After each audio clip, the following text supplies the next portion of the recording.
নমস্কার বন্ধুরা, উত্তর কিচেনে সবাইকে স্বাগত। নতুন বন্ধু পুরনো বন্ধু সবার প্রতি রইল আমার অনেক অনেক ভালোবাসা। আশা করি সবাই ভালো আছেন। আজকে আমি শেয়ার করব টমেটো। দেখুন কত সুন্দর একদম লাল লাল পাকা টমেটো। আজকে করব টমেটোর আচার। সঙ্গে কী কী নিয়েছি? টমেটো নিয়েছি এখানে 2 কিলো টমেটো নিয়েছি, একদম সুন্দর পাকা লাল টমেটো। সঙ্গে পেঁয়াজ কুচিয়ে নিয়েছি 5টা, একটু মিডিয়াম সাইজের পেঁয়াজ কুচিয়ে নিয়েছি, একদম ঝিরিঝিরি করে আদা কুচিয়ে নিয়েছি, কাঁচা লঙ্কা কুচিয়ে নিয়েছি, আর এই যে রসুন লম্বা লম্বা করে কুচিয়ে নিয়েছি। আচারটা বানাবো সরষে তেলে।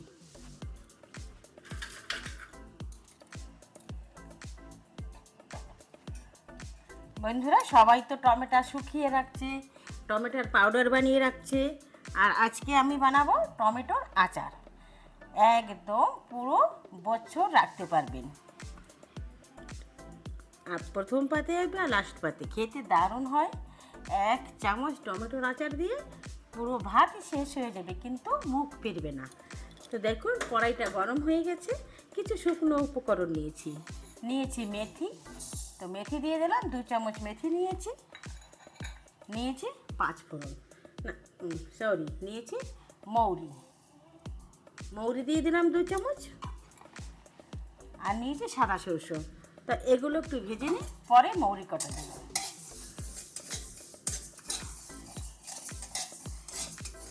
একদমও বেশি ভাজবো না, একদম হালকা ভাজবো, যেহেতু মেথি বেশি ভাজলে তেতো হয়ে যাবে। বেশি ভাজার কোনো দরকার নেই।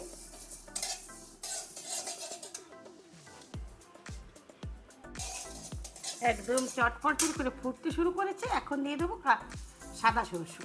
এই সরষে কটা দিয়ে বেশি ভাজা যাবে না, হালকা একটু গরম হলেই নামিয়ে নেব।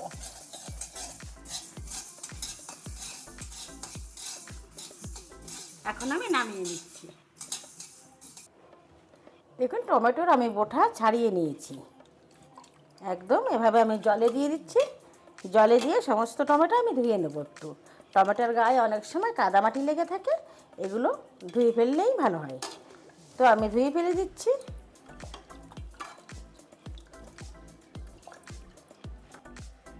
দেখুন টমেটোগুলো আমি ভালো করে ঘষে ঘষে ধুয়ে নিয়েছি। একবার জল ফেলে দিয়েছি, আমি আর একবার ধুয়ে নিচ্ছি। তো এই যে বন্ধুরা, যেখান থেকে আমার ভিডিওটা দেখা শুরু করেছেন, প্লিজ বন্ধুরা একটা লাইক দিয়ে দেখা শুরু করবেন। আর যারা এখনও নতুন আমার চ্যানেলে প্রথম এসেছেন, একটা সাবস্ক্রাইব করে পাশে থাকার অনুরোধ রইল। দেখুন আমি টমেটোগুলো ভালো করে ধুয়ে নিচ্ছি।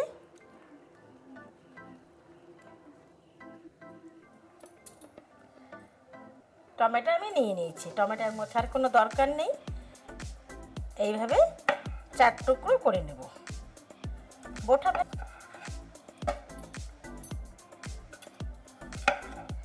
এতটাই টেস্টি হয় না বন্ধুরা, সত্যি অসাধারণ লাগে। একদম মুখ ফেরানো মুশকিল। আর এতটাই গন্ধ আসে, 1 বছর পরে রাখতে পারবেন। ফ্রিজে রেখে দেবেন, খেতে দারুণ লাগে। এইভাবে আমি কেটে নিচ্ছি সমস্ত টমেটো।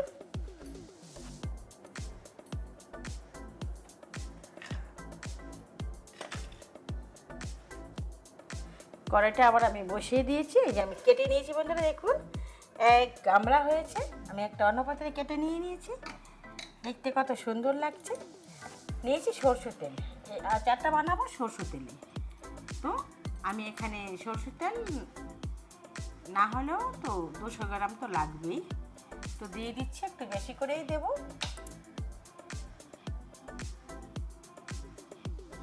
অত তেল লাগবে না, একটু দিলে হয়ে যাবে। কারণ বেশি করে সারা বছর রাখতে গেলে একটু তেলও বেশি লাগবে। তেলটা গরম হোক ততক্ষণ এই যে শুকনো মশলাটা আমি ভেজে নিয়েছি, এটাকে একটু বেটে নিচ্ছি। একদম বেশি বাটার দরকার নেই, আধা ভাঙা করে নিলেই হয়ে যাবে। এটা আমি করে নিলাম। তেলটা গরম হয়ে গেছে একদম। আচারটা যাতে সুগন্ধ হয় একদম মাস্ট। তো দিয়ে দিচ্ছি ফোড়নে তেজপাতা আর শুকনো লঙ্কা। দিয়ে দেবো কটা মৌরি। বন্ধুরা দারুণ সেন্ট হয় একদম। আমি ঘরে বানাই, তো আজ যখন বানাচ্ছি আবার, তো ভাবলাম বন্ধুদের সঙ্গে শেয়ারই করবি। তো হয়ে গেছে, এই যে বেশি ভাজার দরকার নেই। দিয়ে দেবো পেঁয়াজ কুচি, দিই, আদা কুচি, রসুন কুচি, কাঁচা লঙ্কাটা একটু পরে দেবো।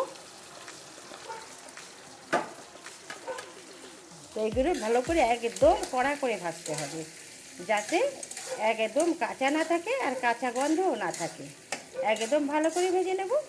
বন্ধুরা ভিডিওটা ফুল ওয়াচ করে দেখবেন, একদম কেটে কেটে দেখবেন না, টেনে টেনেও দেখবেন না, একদম ফুল ওয়াচ করে দেখে নেবেন আমি কিভাবে টমেটোর আচারটা বানিয়ে দেখবেন, খেতে দারুণ লাগে। তো আমি পুরো লাল লাল করে ভেজে নেব টমেটো, ওই পেঁয়াজ, রসুন আর আদা।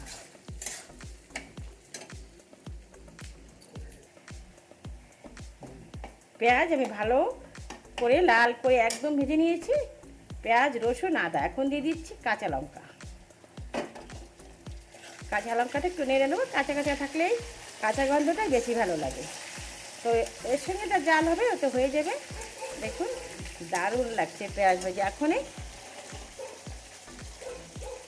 বন্ধুরা আপনারা যদি চান এই বিচি পুরো চিপে বের করে ফেলতে পারেন, কিন্তু আমি এই বিচিটা বের করব না, আমি বিচি শুদ্ধই দেবো। বীজগুলো থাক, আমি এখনই দিয়ে দেবো, এর ভিতরে দিয়ে দিচ্ছি। একটু ভিনিগার দিতে হবে যাতে আচারটা ভালো থাকে।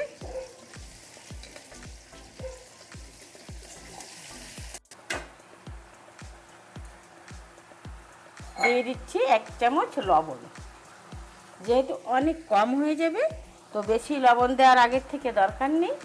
যে দিয়ে দিচ্ছি, দিয়ে দেবো 1/2 চামচ হলুদ গুঁড়ি,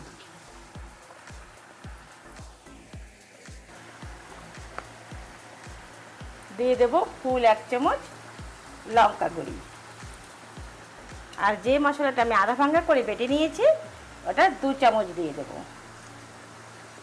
ব্যাস, এখন আমি ভালো করে নাড়িয়ে চাড়িয়ে উল্টে পাল্টে একটু ঢেকে দিচ্ছি। ঢেকে দিয়ে একদম কম করে নেব। 5 মিনিট 10 মিনিট তো লাগবে, ততক্ষণ 10 মিনিট পরে আমি ফিরে আসছি। পাক্কা আমার আধা ঘন্টা লেগে গেছে, আমার 10 মিনিটে হয়নি। দেখুন এই যে তেল ছাড়ছে, আর এভাবেই এটাকে রান্না করে নিতে হবে একদম। এখন দিয়ে দিচ্ছি, আমি সামান্য একটু চিনি দিচ্ছি, 1/2 চামচ চিনি দিচ্ছি, আর দিয়ে দিচ্ছি ভিনিগার। ভিনিগারটা দিয়ে আমি আর একটু সময় একটু করে নেব। ভিনিগারটা দিলে যাতে একটু বেশি দিন থাকবে, আর এটাকে রাখতে হবে ফ্রিজেই। বা দারুণ গন্ধ বেরিয়েছে একদম। এটা দিয়েও ভাত, রুটি অনায়াসে খাওয়া যায়, রুটিও খাওয়া যায়, আর এতটাই টেস্ট হয়।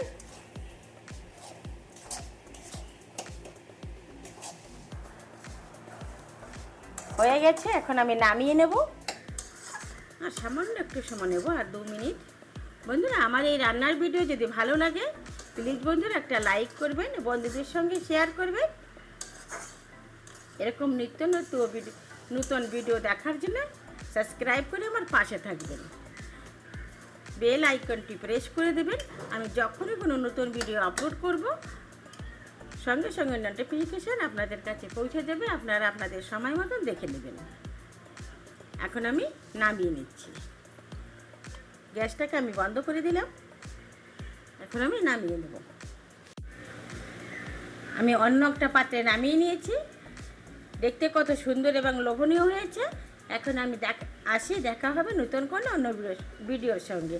ততক্ষণে আপনারা ভালো থাকুন, সুস্থ থাকুন। আমি একটা বয়ম নিয়েছি, কাচের বয়ম, আর এটাকে কাচের বয়মে রাখার চেষ্টা করবেন। আর এই ঠান্ডা করে আমি এই কাচের বয়মে ভরে নেব, সারা বছর খেতে পারবেন। আসি এখন।